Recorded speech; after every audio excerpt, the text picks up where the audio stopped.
empezar y vamos a hacerlo orando. Sí, Señor y Padre, te damos las gracias por poder abrir tu palabra. Te damos las gracias, Señor, por el Evangelio.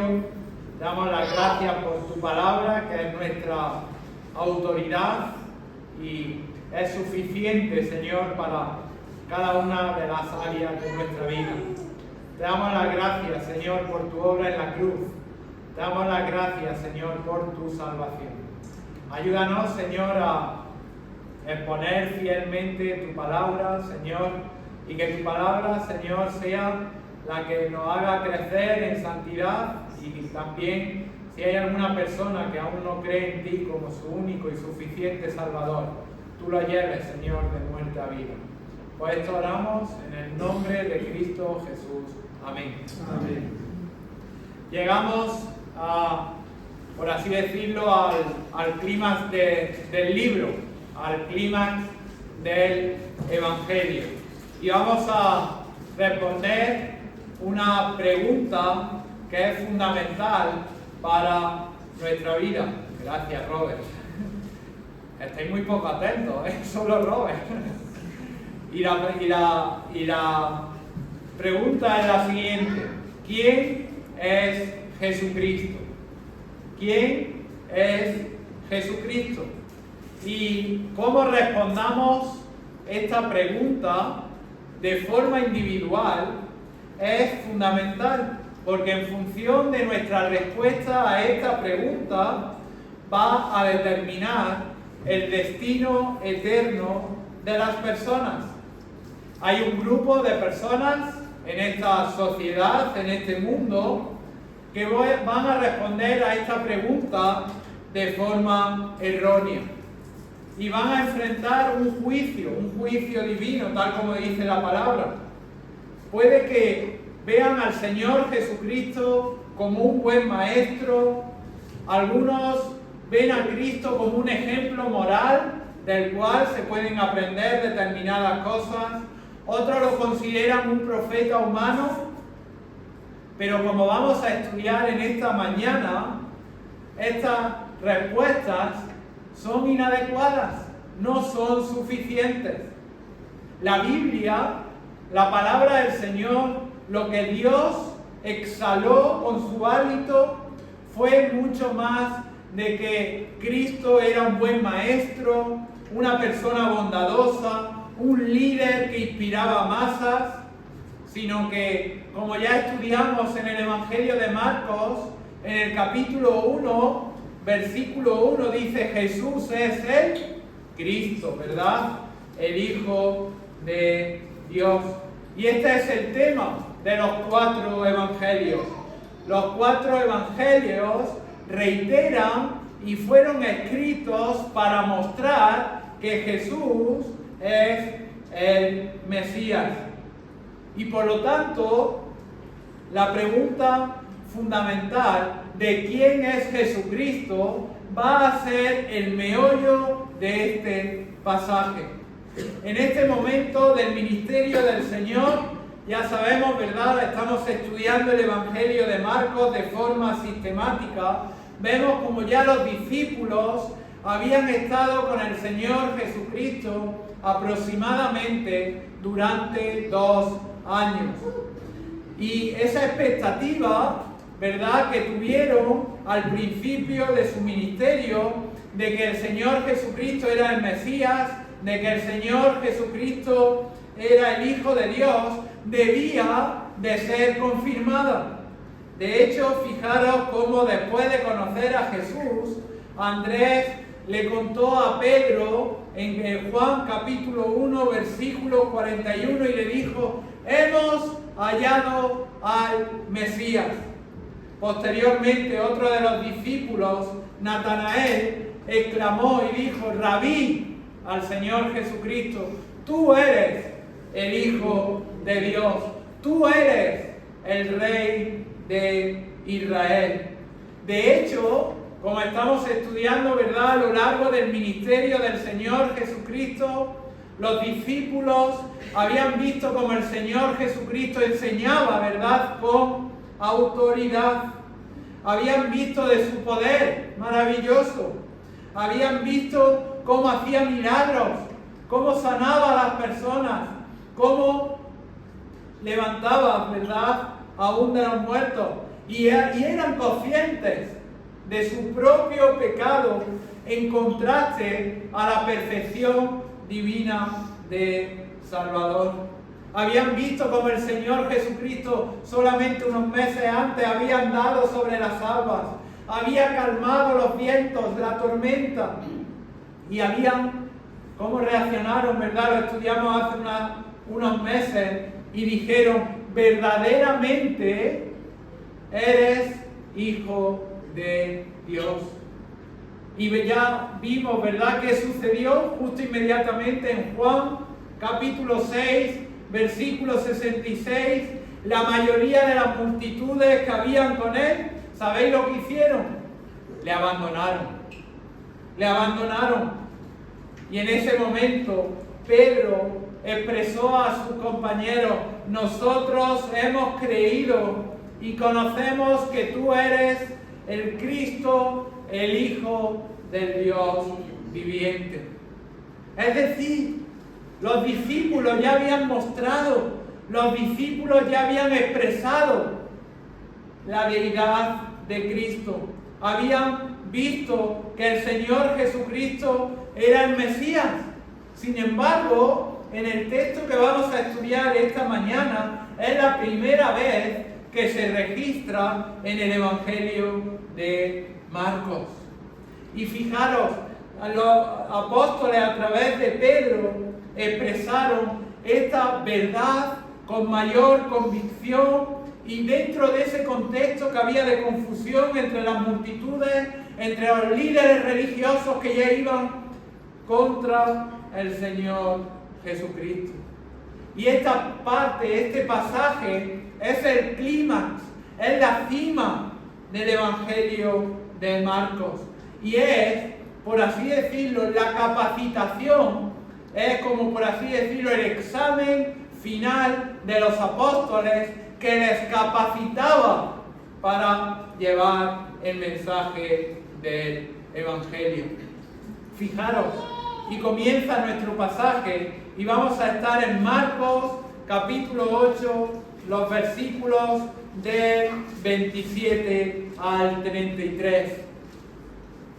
Marcos capítulo 8, del 27 al 33 dice: salieron Jesús y sus discípulos por las aldeas de Cesarea de Filipo, y en el camino preguntó a sus discípulos diciéndoles: ¿quién dicen los hombres que soy yo? Ellos respondieron: unos Juan el Bautista, otros Elías, y otros algunos de los profetas. Versículo 29. Entonces él les dijo: ¿y vosotros? ¿Quién decís que soy? Respondiendo Pedro le dijo: tú eres el Cristo.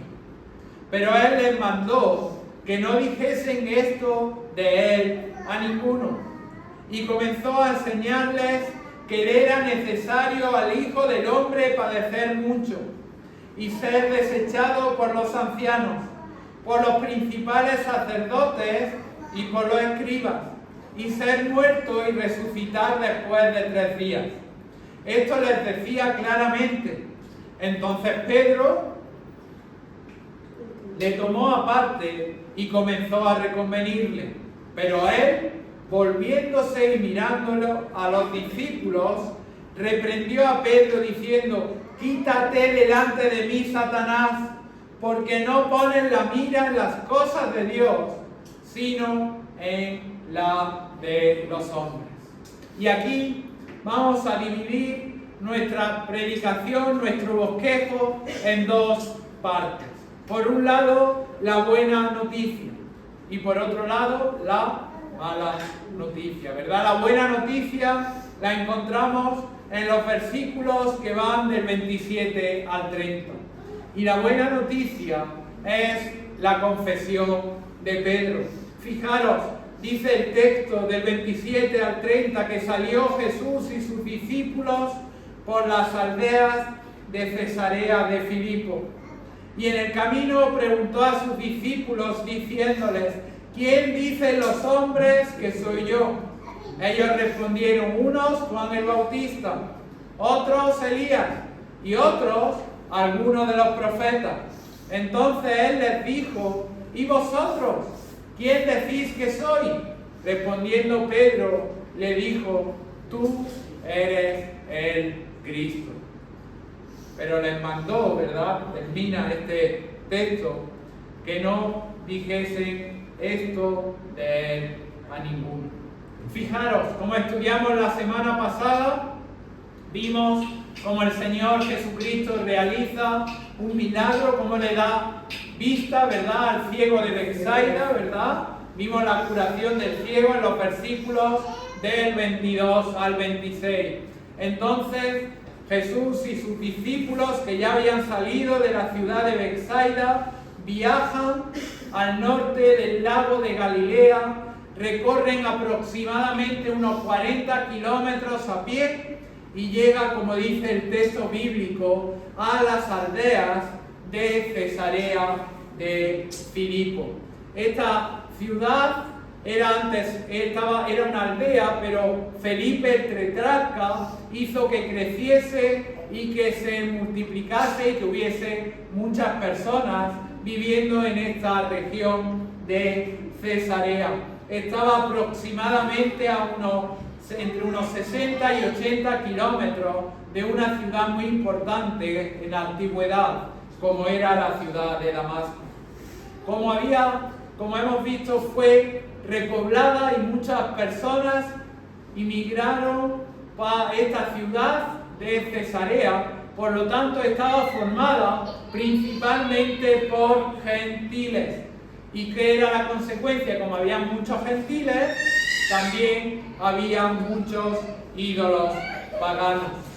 Y vemos cómo entonces el Señor Jesucristo había estado en Galilea, luego se fue a una región gentil, ¿verdad?, que terminó en Decápolis, vuelve de nuevo a Galilea y ahora va y quiere un respiro de toda esta multitud, de todo esos antagonismos que tenía de los dirigentes religiosos, y también quiere apartarse de la amenaza que suponía la presencia de Herodes Antipas. De hecho, en Lucas, en el capítulo 13, versículo 31, se nos dice precisamente esto. Fijaros, Lucas 13, 31 dice: aquel mismo día llegaron unos fariseos diciéndole: sal, vete de aquí. ¿Por qué? Porque Herodes te quiere matar. Entonces vemos cómo habían partido de Betsaida, iban hacia Cesarea, y dice el texto bíblico que en el versículo 27, y en el camino, es decir, en el camino tuvo lugar la conversación que se relata en estos versículos. En los evangelios, ¿verdad?, que nos van complementando todo el texto bíblico, dice en Lucas, en este mismo pasaje, que el Señor regresaba de orar, como el Señor hacía, y llegó a donde estaban estos discípulos y le presenta este examen final, que consistía, si os dais cuenta, solamente en dos preguntas, ¿verdad? Una primera pregunta: ¿quién dicen los hombres que soy yo? Y una segunda pregunta: ¿quién decís vosotros que soy yo? La primera estaba examinando la opinión humana, y la segunda quería responder verdaderamente a quién era el Señor Jesucristo. Y vemos la primera pregunta. Pregunta a sus discípulos: ¿quién dicen los hombres que soy yo? Y estos hombres, que aparece esta palabra, que aparece en el griego, es la palabra antropos, ¿verdad? Se refiere en general a una persona, a una gente. Es decir, el Señor Jesucristo aquí no se estaba dirigiendo de forma específica a los dirigentes religiosos, sino que se estaba dirigiendo a la multitud, a esas personas, a esos seguidores que había alrededor de él, que se acercaban para oír su enseñanza y para presenciar sus milagros. En el pasaje paralelo en Lucas no se usa la palabra antropos, pero se usa la palabra oklos, que significa igual a multitud. Y el Señor ya sabía, ¿verdad? El Señor soberano, todopoderoso, omnisciente, ya sabía la respuesta.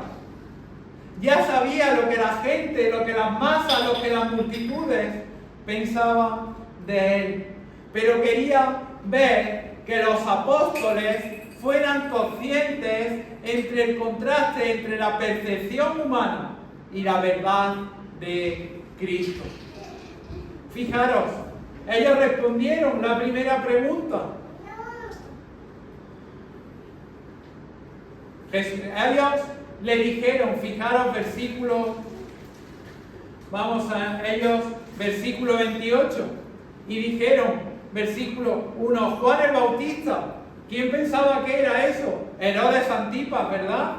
Herodes Antipas consideraba que Jesús debía ser Juan el Bautista, que si recordáis, ¿verdad?, había resucitado de los muertos. Otros suponían que era Elías, a quien Dios prometió enviar antes que venga el día de Jehová, grande y terrible, como dice Malaquías capítulo 4, versículo 5. Y algunos otros pensaban que el Señor Jesucristo era alguno de los profetas, como Jeremías, quien según la tradición judía iba a regresar con el arca del pacto en el establecimiento del reino del Mesías. Y a pesar de todos los milagros que el Señor Jesucristo había realizado, a pesar de que todos testificaban acerca de Cristo, a pesar de que todas las personas seguían sin creer en el Señor, pensaban esto. Veían a Cristo como un profeta, como Elías, como Jeremías, como Juan el Bautista. ¿Por qué? Porque ellos pensaban que el Mesías, ellos esperaban que el Mesías iba a ser un libertador militar que los iba a liberar de los habitantes o de los ocupantes paganos de Roma, que iba a establecer un reino sobre Israel y que iban a ser totalmente autónomos. Por eso, esta multitud no tuvieron disposición de aceptarlo como el Mesías. Ellos pensaban esto, que le iba a liberar. Si recordáis, y ya lo estudiamos, cuando multiplicó los panes y los peces, dijeron, ¡guau! A vivir ya la vida, ya no va, esta persona nos dará de comer, nos va a dar de... Pero luego, ¿qué vemos en el contexto inmediato? Lo dejaron. ¿Esto? ¿Que no nos libera de esta opresión romana? El Señor escuchó, ¿verdad?, la respuesta de sus discípulos y le hace una segunda pregunta. Entonces Él les dijo, ¿y vosotros quién decís que soy? Esta pregunta, todos nosotros, de forma individual, la tenemos que responder. ¿Quién decís que soy? Esta es la pregunta esencial del asunto. Nada era más importante que el modo en que contestaron.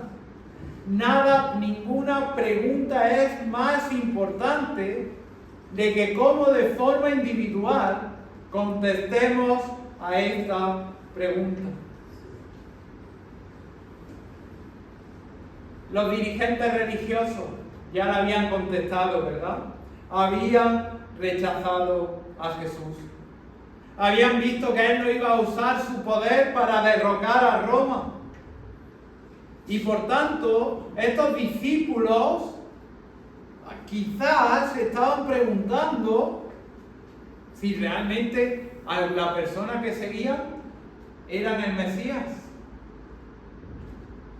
Sin embargo, fijaros, respondieron y en contraste, ¿verdad?, todos sus compatriotas respondieron de forma acertada.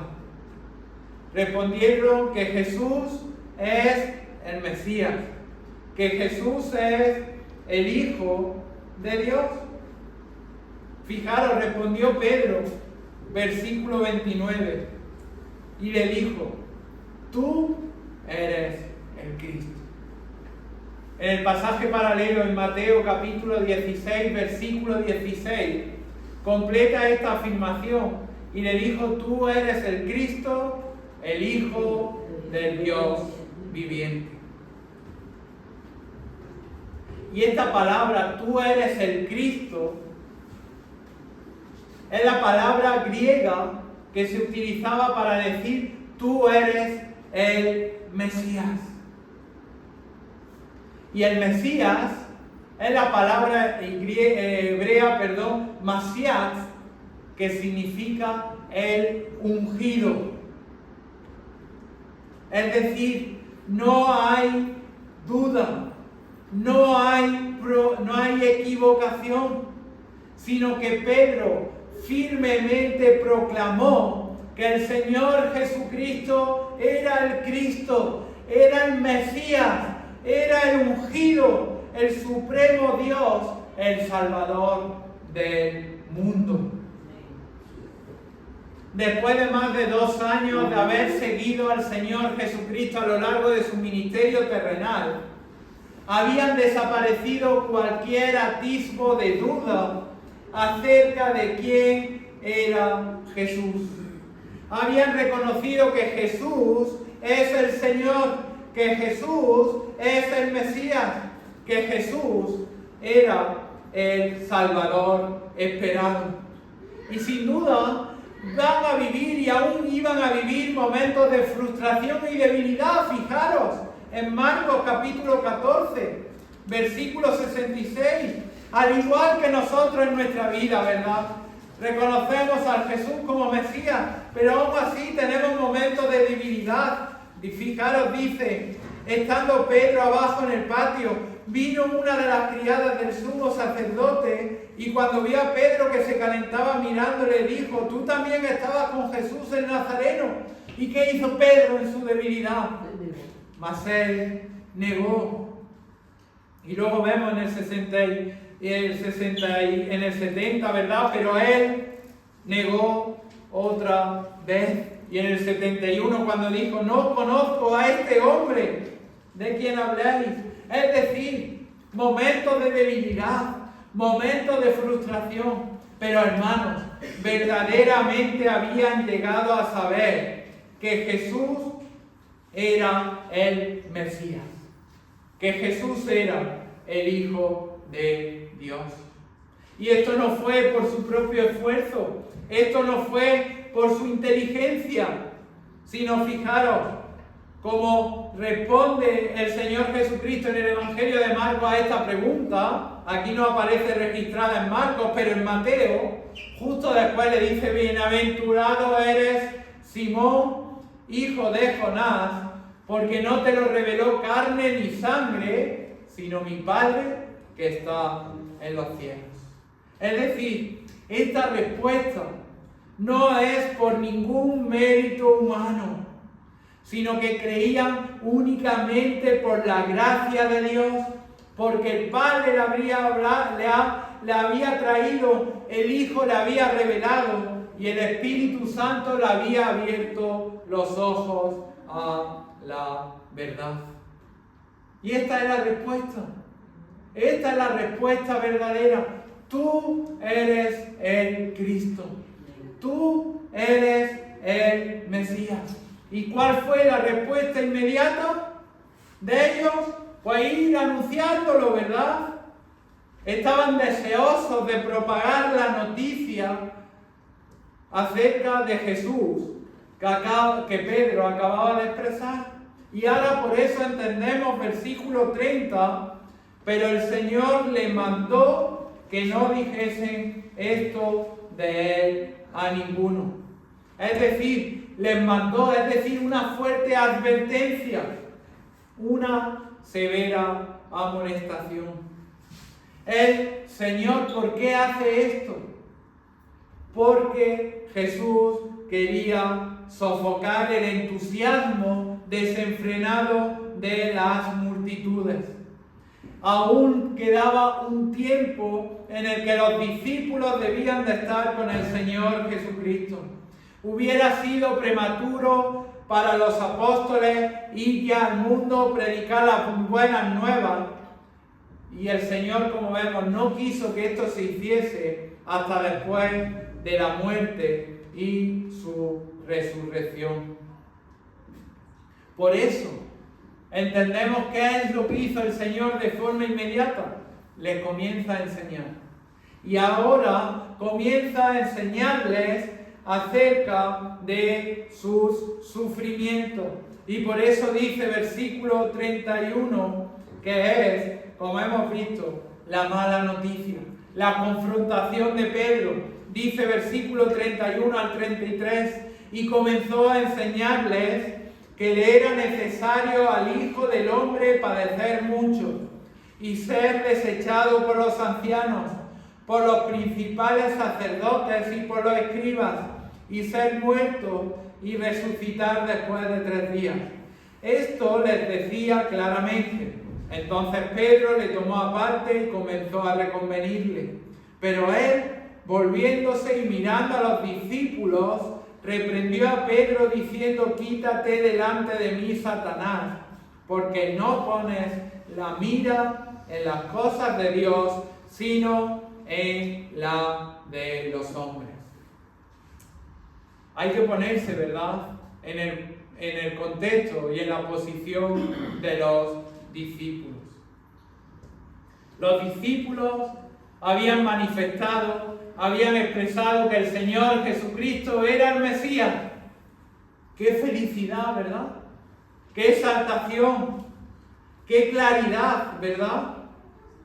Y lo que menos esperarían oír los discípulos después de ese gran momento es la claridad con la que el Señor Jesucristo les anuncia su muerte. Quedarían devastados. Sabían que Él era el Mesías, pero no entendían, no comprendían que Él tendría que padecer y aún menos que el Señor Jesucristo tenía que morir. Después de que el Señor le hiciera esta pregunta, que ellos respondieran de forma acertada, el Señor comienza a enseñarles. Y fijaros que ya comienza a enseñarles, no como antes, sino que ahora comienza a enseñarles acerca de su muerte. Y de aquí hacia adelante, a lo largo de todo el Evangelio de Marcos, lo que el Señor les enseña es acerca de esto. Le enseña de cuán necesario es que el Señor Jesucristo muriese para perdón de nuestros pecados. Por eso le dice el Señor Jesucristo que le era necesario al Hijo del Hombre padecer mucho. Es decir, fijaros qué importante, le era necesario. Es decir, todos los sufrimientos que iban a soportar estaban dentro del plan inmutable del propósito que Dios Padre tenía para Él. Por eso, queridos hermanos, aunque Pedro en esta ocasión, fijaros versículo 32, le tomó aparte y comenzó a reconvenirle, es decir, no captó la verdad, y probablemente nosotros hubiéramos reaccionado igual, más adelante, después de la instrucción y de la enseñanza del Señor Jesucristo, llegó a entender y llegó a enseñar y llegó a predicar claramente acerca de esto. Fijaros, dice en Hechos capítulo 2, versículo 23, fue entregado, refiriéndose al Señor Jesucristo, por el determinado consejo y el anticipado conocimiento de Dios. Es decir, lo que el Señor Jesucristo le sucede en la cruz no fue casualidad. No fue porque los escribas y fariseos se salieron con la suya. Ni siquiera fue porque Poncio Pilato, como vemos en el pasaje, se lava las manos y permite eso. Sino que fue porque estaba dentro del plan inmutable de Dios desde antes de la fundación del mundo. Que su Hijo viniese, muriese en esta cruz para perdón de nuestros pecados. La cruz, queridos hermanos, no fue un accidente, sino que la cruz era la parte esencial del plan divino de salvación desde el principio en la eternidad. De hecho, un poco más adelante, en Marcos capítulo 10, versículo 45, fijaros, dice la palabra del Señor, que el Hijo del Hombre no vino para ser servido, sino para servir. Y continúa este pasaje y dice, y para dar su vida en rescate por muchos. El Señor Jesucristo vino en obediencia al Padre a morir en la cruz. Y ese sufrimiento, fijaros, conllevaba y significaba que iba a ser, como dice el texto bíblico en el versículo 31, desechado por los ancianos, por los principales sacerdotes y por los escribas.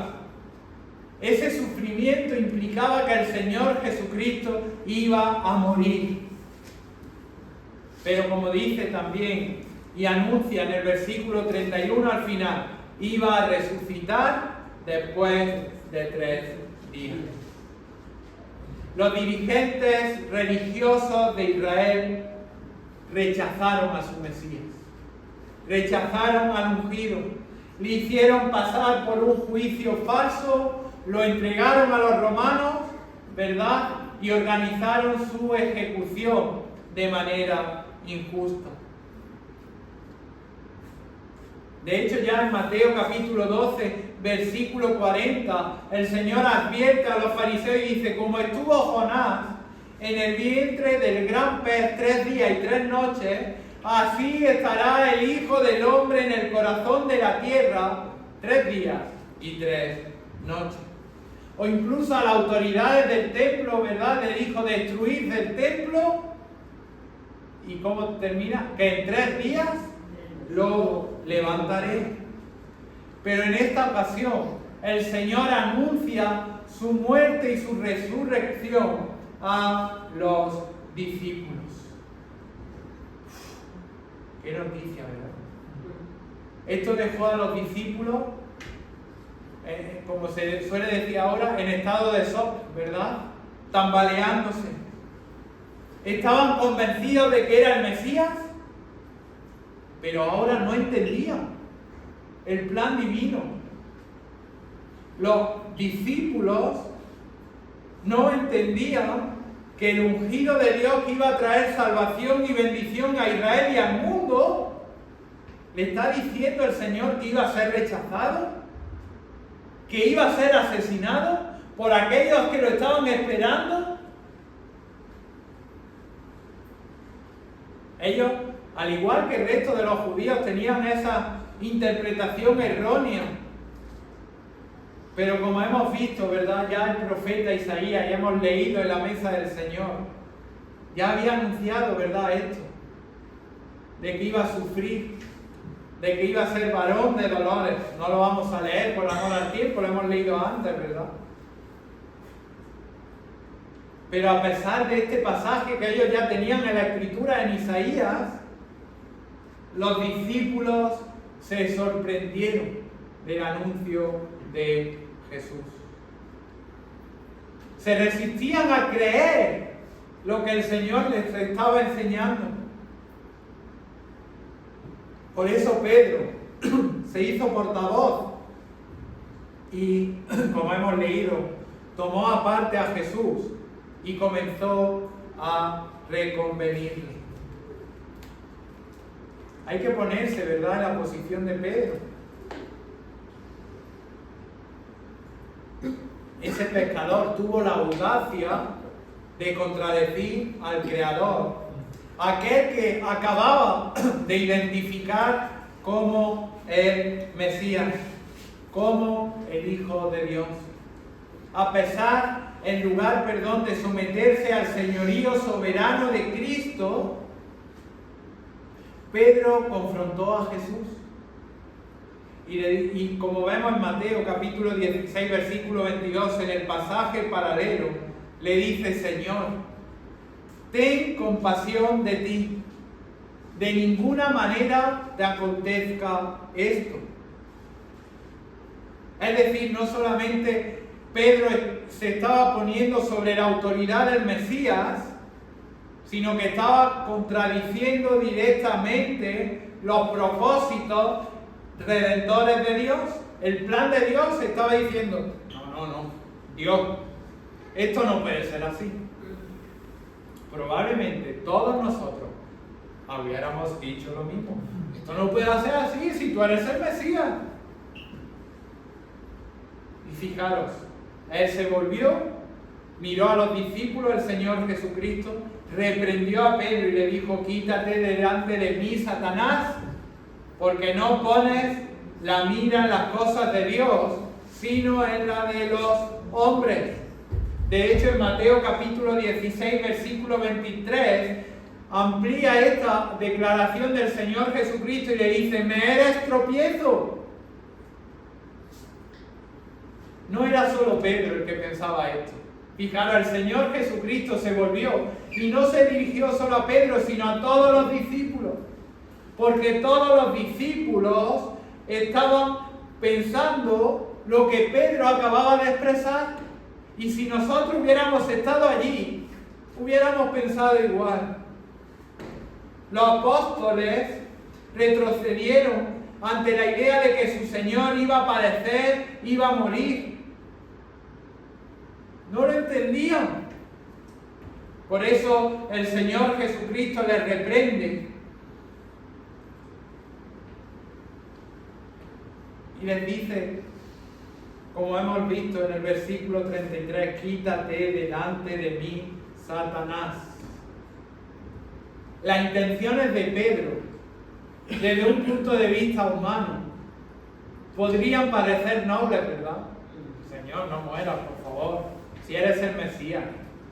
Si, aunque la gente no te siga, estás con nosotros, ¿qué más quieres? Reaccionó, ¿verdad?, de forma natural. Amaba al Señor Jesucristo y le dolía que el Señor Jesucristo fuera asesinado y rechazado. Pero al reprender a Jesús, se olvidó del lugar que le correspondía. ¿Por qué? Porque Pedro puso sus propios deseos por encima de los planes y propósitos de Dios. Por eso dice el versículo 23, pones la mira en las cosas, no pones la mira, en las cosas de Dios, sino en la de los hombres.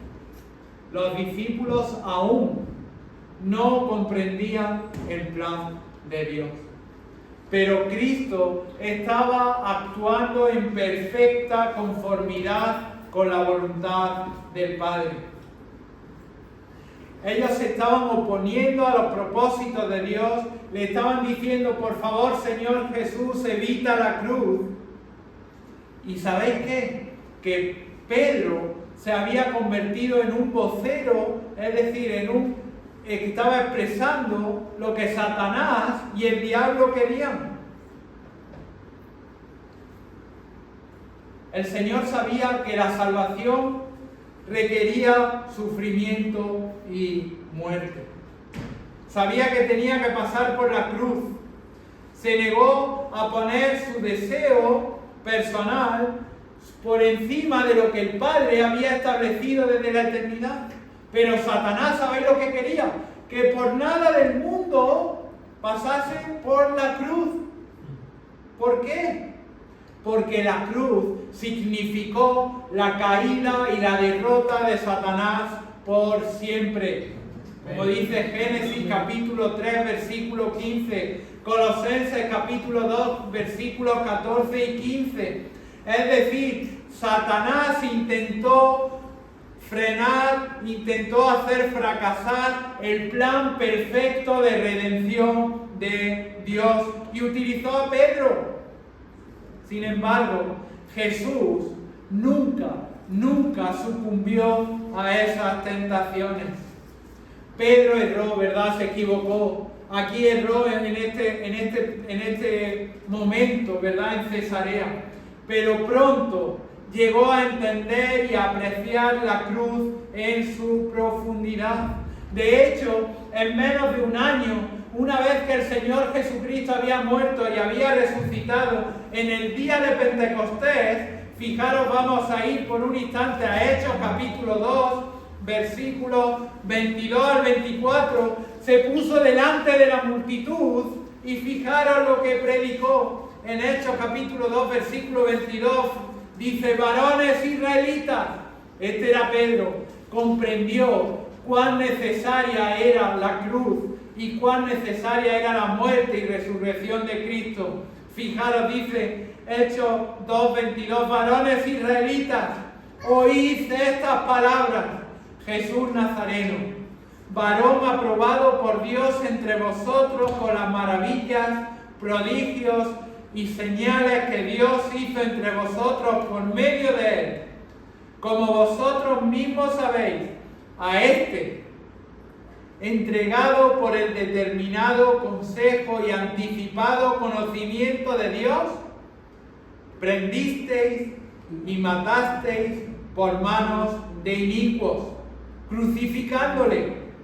Pero fijaros, al cual Dios levantó, sueltos los dolores de la muerte, por cuanto era imposible que fuese retenido por ella. Aún Pedro, al final de su vida, cuando escribió a las iglesias de Asia Menor, fijaros en Primera de Pedro, capítulo 3, versículo 18, escribe y dice: también Cristo padeció una sola vez por los pecados. Es decir, entendió el significado de la cruz de Cristo. Dice, y continúa Primera de Pedro 3:18, el justo por los injustos. ¿Para qué? Para llevarnos a Dios, siendo a la verdad muerto en la carne, pero vivificado en espíritu.